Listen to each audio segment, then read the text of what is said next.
My brother Ken Burton has arranged a medley of some of them for me that remind us that God is our Father. I'd like to share with you now the Father's medley.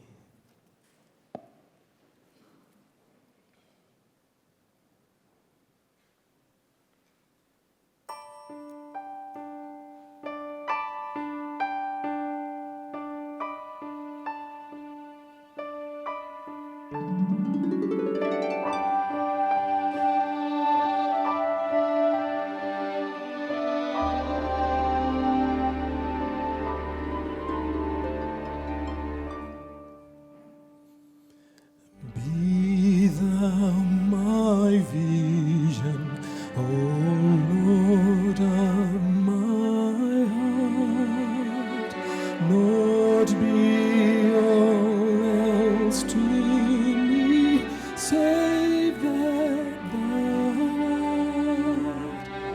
thou my best thought, by day or by night, waking or sleeping, thy presence my light.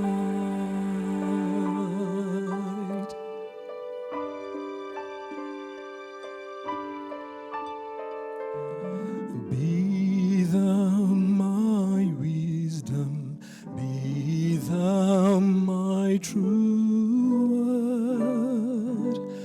I ever with thee, thou with me, Lord. Thou my great Father, I thy true Son, thou in me dwelling, and I with thee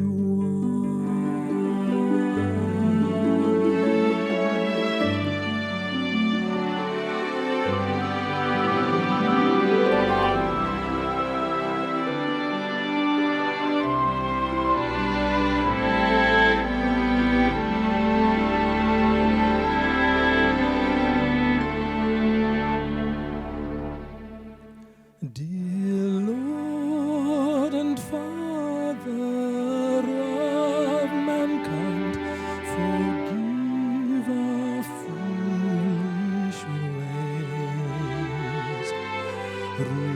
Reclothe us in our rightful minds, in purer lives thy service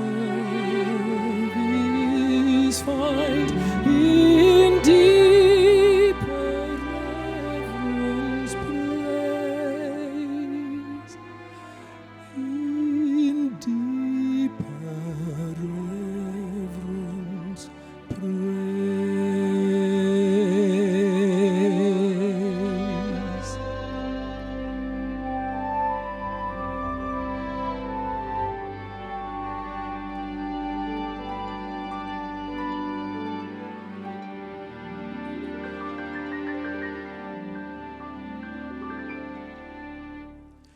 This is my Father's word, and to my listening ears all nature sings, and round me rings the music of the spheres.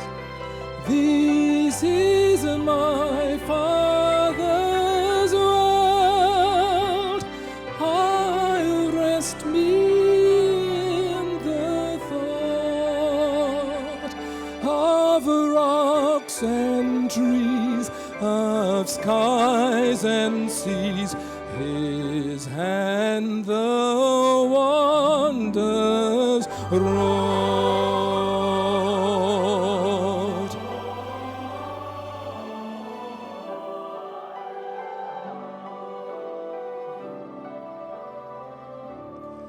This is my Father. Father's word.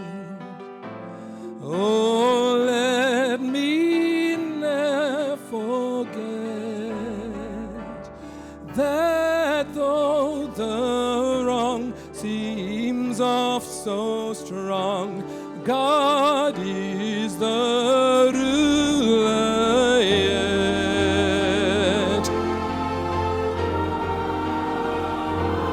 This is my Father's world. Why should my heart be sad?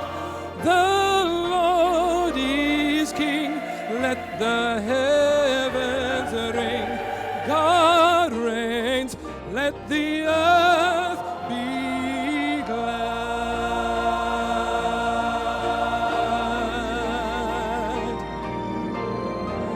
My King of heaven, when victory is won, may I reach heaven's joys, oh bright sun, heart of my own heart, whatever befall, still be my vision, oh ruler of all, still be my vision,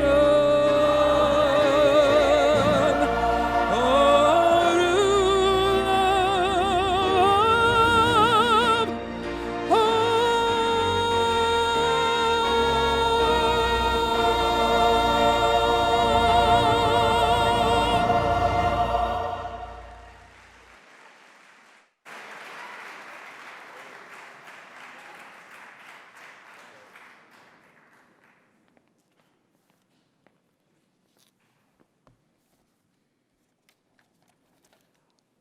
Thank you indeed, Brother Carr, for that message in song.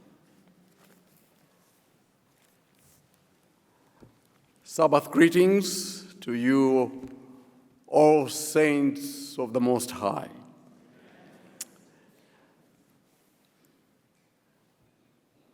Let me once again thank God for it is a privilege and a humbling one too to speak to God's people.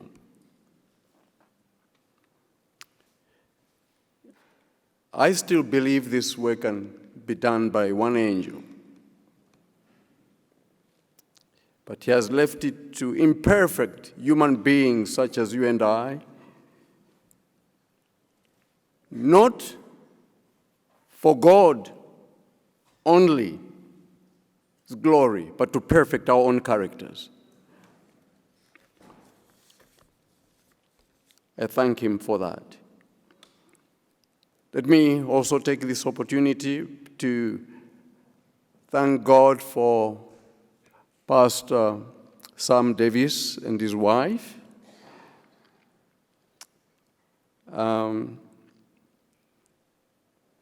It was a privilege, and we will see it as a privilege, possibly more now. I almost said as he is retired, not quite. But whatever role God is going to call him and his wife, he will be a great blessing. During my ailment, I was having some physical rehab, and you can rest assured when that door knocks on Sabbath afternoon, it will be Pastor Sam Davis and his wife. I remember I had started barely to walk, and I was excited that for the first time I could walk upstairs. I was alone, And when I had that knock, Pastor Sam Davis and his wife were on the door. Before I could allow them to come in and say, "Look at me, I can walk upstairs," I'll never forget that. So thank you to you both. Bow our heads for prayer. Dear Lord, continue to minister to our hearts, as you indeed have been throughout our session, even since this morning, for what our ears have heard and our eyes have seen. Be to our own good use, but for your glory. In Jesus' name, amen. The gist of our message during this divine hour has a twofold purpose and objective. Number one, that we in the South England Conference, by God's grace, we will not allow ourselves to be distracted from our mission and commission ahead of us. A mission and commission Christ has entrusted to us, to the waiting world. Number two, that we should not only be a willing church, but a performance and active church, by allowing Jesus Christ to be co-workers with us for a finished work to a waiting world. Two things. Indeed, this session is a watershed. From Thursday and yesterday, as delegates, we have been reflective. Time and again, we have been in celebratory mood. But I believe from this divine hour, we should now begin, as this midday and tomorrow, to now be looking forward. Where are we heading?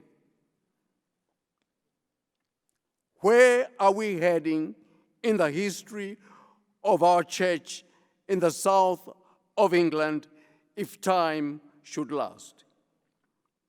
In keeping with our session theme, a waiting world and a willing church, I have entitled our messages, A Waiting Bethesda Multitude,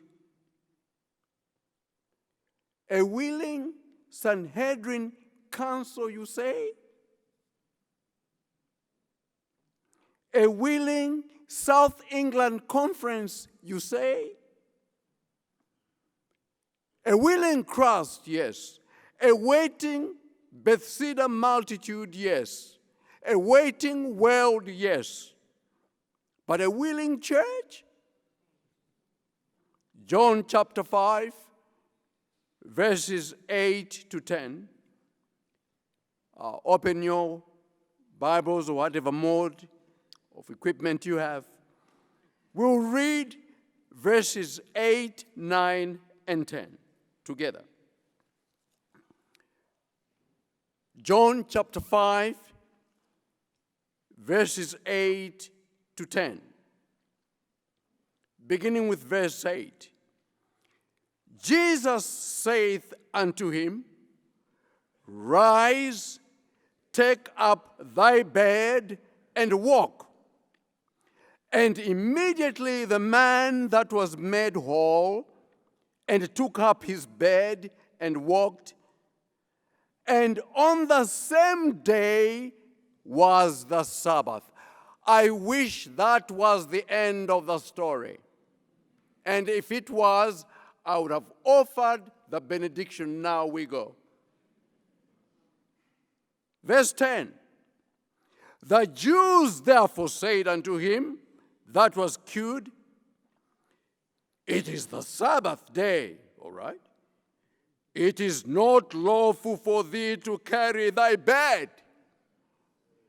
Before even being extended a right hand of fellowship. Before even finding out how come for 38 years you have been ill. Church, where do you want the conference to be going? Right here, folk, a willing church was now split between a yes vote and a no vote. Now listen. Right here, as Jesus Christ wanted to make an inroad to be a co-worker with a willing church, it's split. On one hand, Jesus Christ is saying, yes, you can carry the bed on Sabbath. The Sanhedrin session, conference, council says, no, you cannot carry your bed on Sabbath. Before I come to theological arguments from both sides, the no vote and the yes vote. And folk, at the end of this service, you must vote. Yeah. You must vote. And there will be a section for those who want to abstain as well.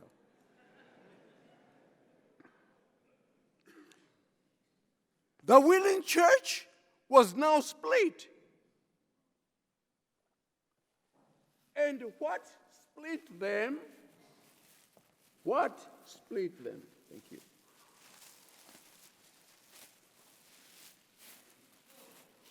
What split them was a theological argument that was between the Sabbath and the mat.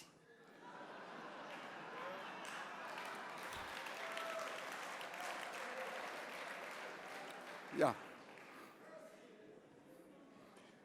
Folk, I want Jesus on the yes vote, the church on the no vote. The disciples, all of them, including John, who was writing the narrative, abstained. The 12 male pastors abstained.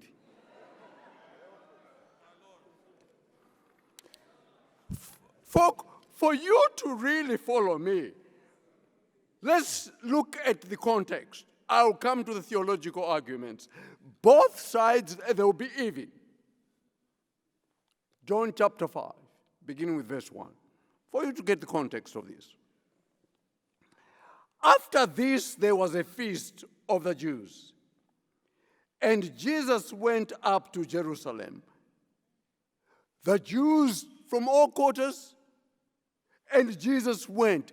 It only says a feast. I tried to find out. I did not know what kind of feast. It does not actually tell us what kind of feast. So I called it a session.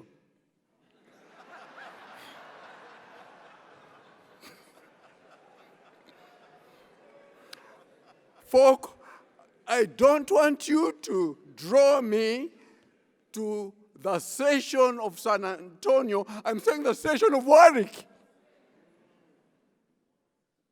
You may be reading too much. Verse 2. Now there is at Jerusalem by the sheep market a pool, which is called in the Hebrew tongue Bethesda, having 5 porches compartments. 3, let us read together. In these lay a great multitude of the impotent folk, of blind, halt, withered, waiting for the moving of the water. A waiting world, right there. A waiting world, impotent to solve the problems of the world. Blind, halt, withered, in spite of the United Nations, everything else, withered. They were waiting for something more significant, for the moving of the water. Can I submit to you that the waiting in Bethesda is right in your home? The waiting world is not a far distant country. It's in your own backyard. It's at your workplace. The waiting world is in your community, at your university. Your husband, your wife may be part of the waiting world. Your children. In verse 4 it says, for the angel, I want you to mark that, went down and during a certain season troubled the water. Whosoever then first, after the troubling of the water, stepped in, was what?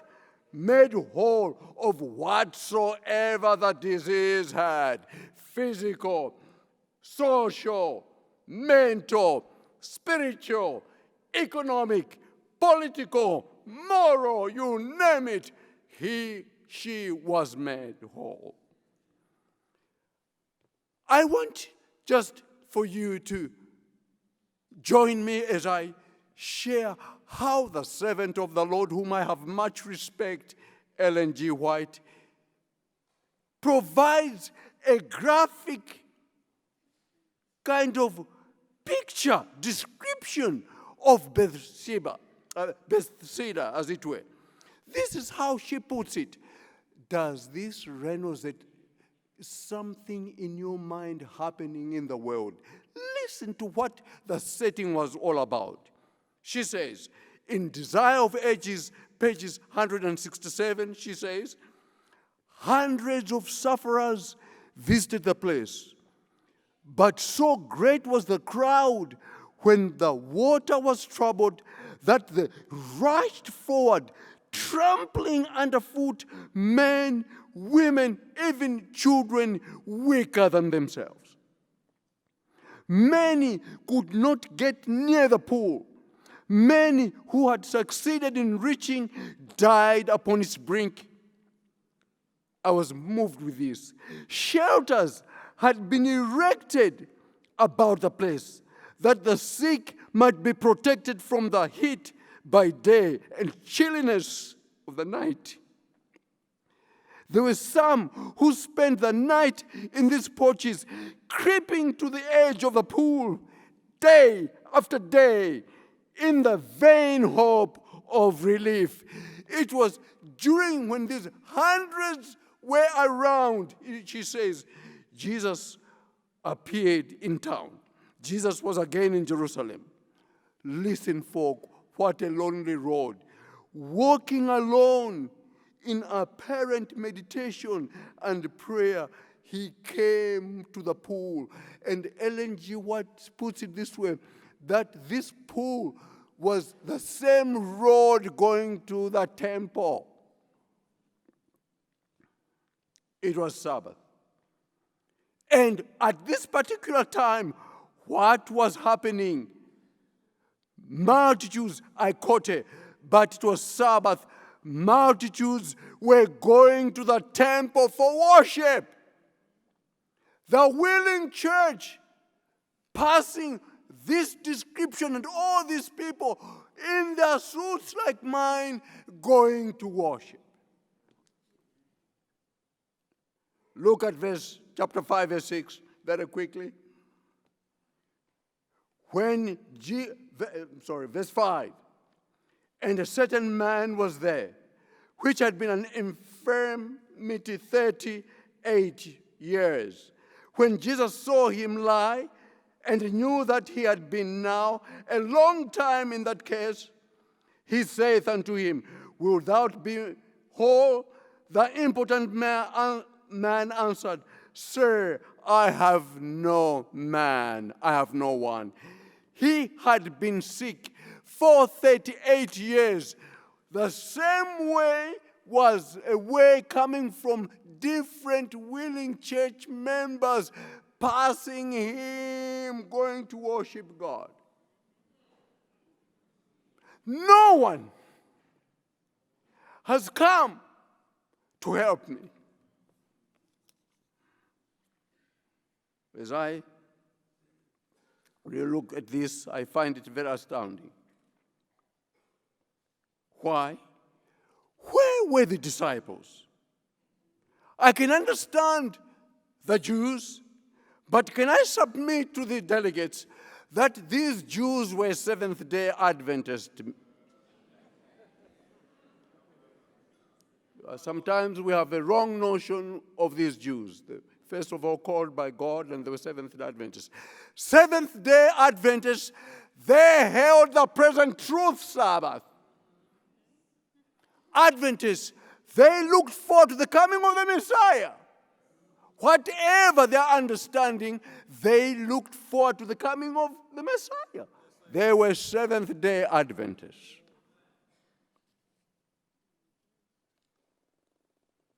Suffice to say, something happened. We see in verse 8, Jesus saw him. I like that. Church, even if you may not see the world, Jesus sees his world.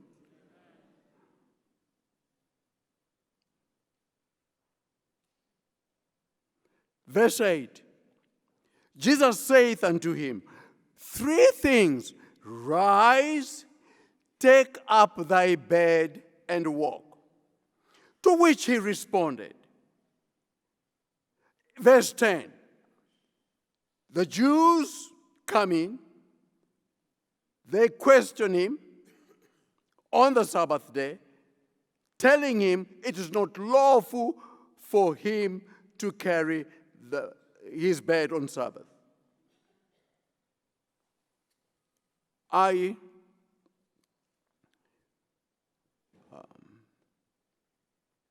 would like to skip something. I'll come back to it, but let me start with the theological arguments. I won't keep you long.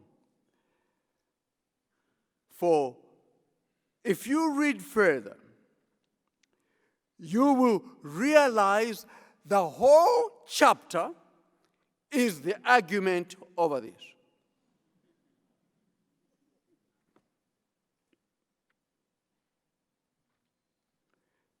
As a matter of fact, let me come to verse 15. When they quizzed him, who is it that healed you? He couldn't see Jesus, but when he found him, let me come to verse 14. Afterward, Jesus findeth him in the temple, and said unto him, Behold, thou art whole, sin no more, lest a worse thing come unto you. Listen to this, while the willing church, the church members were quizzing him about not carrying this, when he caught up with Jesus, still carrying this, Jesus does not tell him to put it down. Jesus focuses on the real issue, not the big issue. Jesus says, oh, we have met up again. Don't sin again. Wish something worse. I'm happy to see you.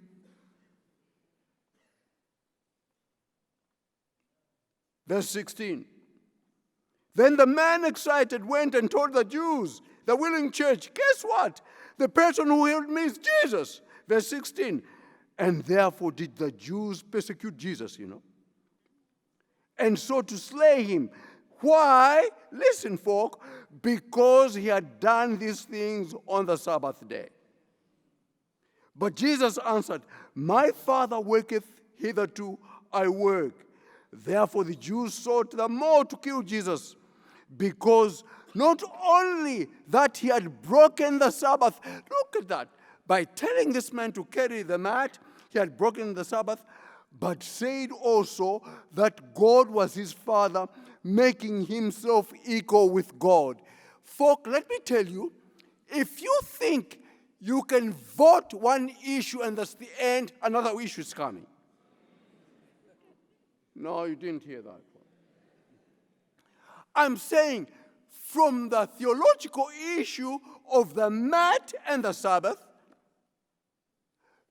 as if we have exhausted this. No, the willing church started quizzing him on the nature of Christ for a live debate. From then on, the Sabbath question and the nature of Christ became a theological issue. Do you know, as that happened, the blind, the lame, the impotent were still wasting away church? Theological argument. While the church in your home is dying.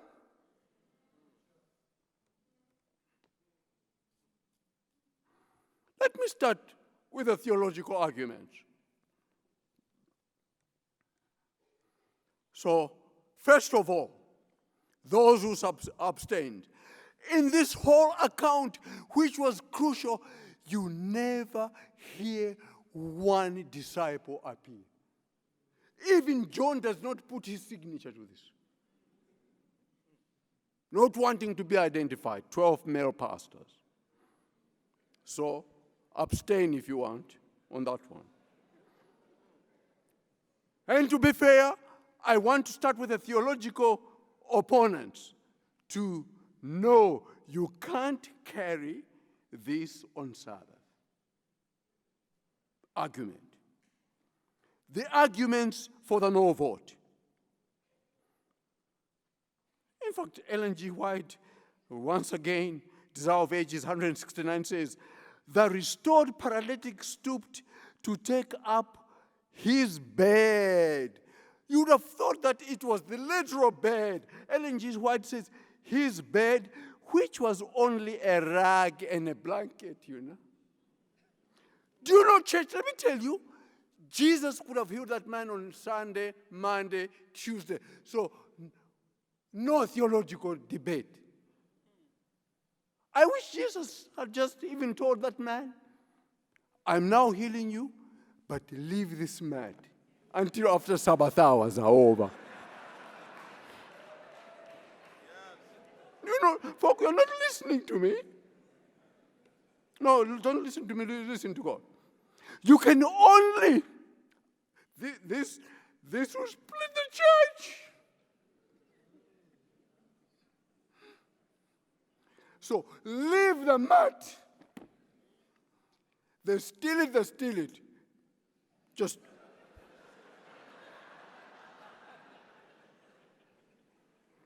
But Jesus says, I want you to rise up. Yes. Take your mat. Yes. Start walking.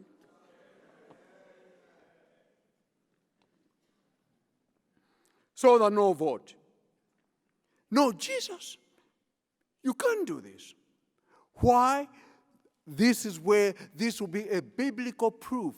A biblical proof. Jeremiah chapter 17, verse 21. Jeremiah chapter 17, verse 21. Reminding Jesus, the willing church, thus saith the Lord, take heed to yourselves and bear no burden on the Sabbath day. No, bring it in by the gates of Jerusalem. That's the no vote, the argument. Thus, Pastor, it's the thus saith the Lord. Right? It's right here. It's right here. Possibly conference. Why not? We are 80 areas in the South England Conference. Let us form committees for the next 4 years to study whether it is right.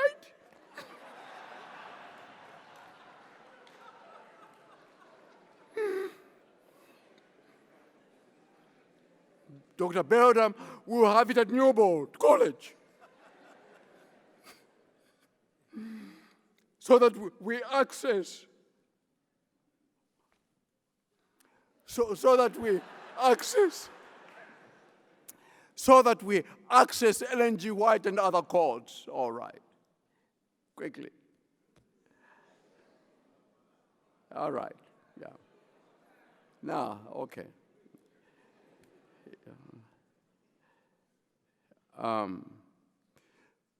Or if not, let us call for Jeremiah experts like Pastor Sweeney. Jeremiah experts. They could even refer to Nehemiah, who said, close the door. Let's go very quickly. I will honor this, what you have said, Pastor. Arguments, listen, folk. Arguments for the yes vote. No male pastors, Jesus comes in. Mark chapter 2, verse 27 and 28. Mark chapter 2, verse 27 and 28. And he said unto them, the Sabbath was made for man, Jesus himself, and not man for the Sabbath. Therefore, the Son of Man is Lord also of the Sabbath. I am that Lord. Do you know, folk? As a matter of fact, if I go back, English, I had to study English. I made sure I went to my African Malawian Bible. Going back to Jeremiah, about thus saith the Lord, don't carry a burden on the Sabbath day. Let me put it to you in my language. This was literal interpretation. Folk, I want us to understand. I can understand where the no vote were coming from. In my Malawian Bible, it says, in Chichewa Bible, Jeremiah, Atero Yehova, thus saith the Lord. Yanganirani noka, take heed. Musa nyamule katundu sikula sabata. In my language, that you must not carry a luggage on Sabbath. No, if there's any Malawian, pick that Bible and tell them. I'm reading it. In the African interpretation, this is a luggage. So don't carry a luggage. So you must understand where the no vote is coming from. Literal interpretation, this is a luggage. Ellen G. White says it's just a mat, a blanket. This is a luggage.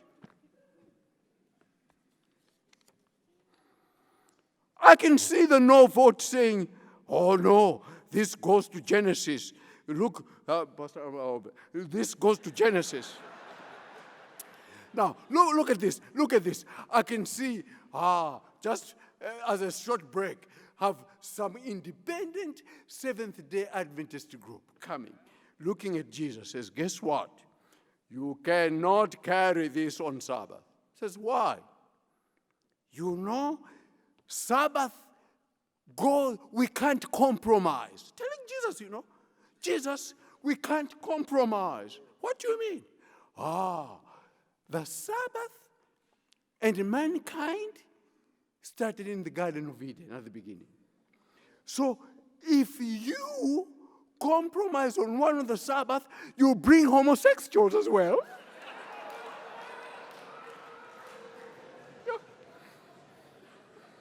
And listen, you bring homosexuals. Oh, what relationship has this with homosexuals?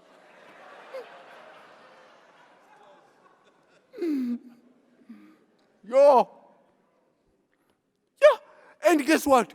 Members who are not even reading the Bible, Pastor Sweeney, who are not even reading the Bible, they're sending each other videos, some clips from America. I said, do you believe this? He says, oh, this independent speaker of such, when he says, whether I read the Bible or not, it's correct. John 14, verse 6, Christ comes in and says, guess what? You talk about the present truth, I'm the way, the truth, and the life. Present truth, I am the truth. When the Jews decided even to kill him more, do you know that debate? I have to honor this. We have to go and eat. So I'll jump all the arguments and come to the end of the arguments. I have to honor this. Do you know? And then the willing church, listen, folk, the willing church, and I can understand where you are coming from, littered, their arguments is just littered with quotes from the founding fathers from start to finish. Look at the last two verses of chapter 5, how the arguments now reach.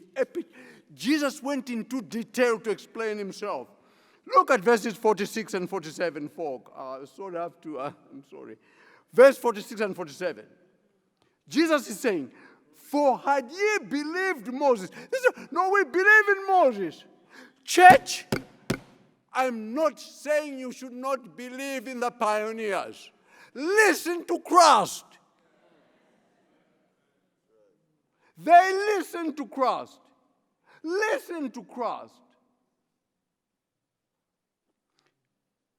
For had ye believed Moses, you would have believed me, for he wrote of me. Listen, the saddest debate. Listen to this. And this man, they're just about to chuck him out of church. The church which was not instrumental. People are being brought into the church, and the people are being told to leave. Look at verse 47. But if ye believe not in his writings, how shall ye believe in my words? Do you know what, folk? The debate was inconclusive. Oh, you didn't hear me? The debate was inconclusive. If at that point they took the vote, who would you vote? Following these arguments, some of them have left them. But for what you have heard, let's ask a secret ballot. Would you vote for Jesus, who said, yes, you can carry this on Sabbath? Would you vote for the church which says you can't carry this, we'll chuck you off, or would you abstain? I'm not asking you to vote because theological arguments, Seventh-day Adventists, you can't vote. You didn't hear me? You cannot vote. Let me tell you, if you went down that road, that means those in the minority are right. Jesus was right. On Mount Carmel, 450 prophets, one prophet, the minority was right. In the plain of Dura, the whole crowd knelt. Three stood. The three were in the minority were right. When Christ was being crucified, being led to the crucifix, many people were saying, crucify him, crucify him. The muffled voice were in the right. Why? Truth is not determined by statistics.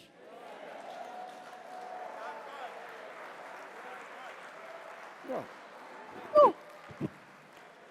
You cannot determine truth by saying eyes to the left, now eyes to the right. As if you're in parliament. Seventh-day Adventism is not republicanism. It's not conservatism. It's not socialism. It's not communism. Seventh-day Adventism is a way of life in Jesus. You don't vote. You don't vote. You can't say, church, let's stand. Shall we vote not on theological issues? Oh, Elder Billet, come. Leave this. Going to our mandate. Remember, Billet, our mandate. 2 Corinthians chapter 8, verse 9. Christ, who was rich, becomes poor.